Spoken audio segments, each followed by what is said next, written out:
Հիմա համեմատեմ մեկ այլ երկրի իշխանության հետ, ու դուք կտեսնեք, թե ինչ փայլուն համընկնումներ ունեն, ոնց որ երկու երկրների ղեկավարները նույն դասարանից լինեն։ Փորձեք մինչև անունը տալս գուշակել, թե որ երկրի մասին է խոսքը։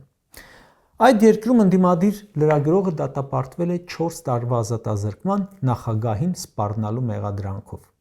Ասել է, երևի նախագահը ցանկանում է ցմահ կառավարել, վերլուծական է գրել։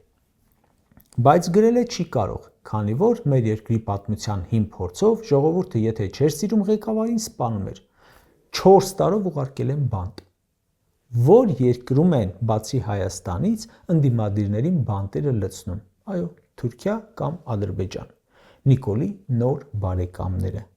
Այստեղ էլ, այնտեղ էլ, ով դուրները չի գալիս, քննադատությունը համարում են հեղաշրջման փորձ։ Վերված օրինակը Թուրքիայից էր։ Մի համեմատություն էլ անեմ Նիկոլի սրտի երկրի հետ։ Այս տարվա սկզբին Թուրքիայի մայրաքաղաքում նստացույց արեցին ընդդիմադիր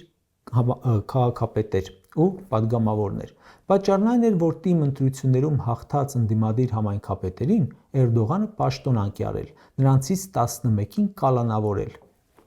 Ինչ է լինում Հայաստանում ընդդիմադիր համայնքապետ ընտրվածների հետ։ Կամ չեղարկում են արդյունքները, կամ կալանավորում են, կամ սպանում են։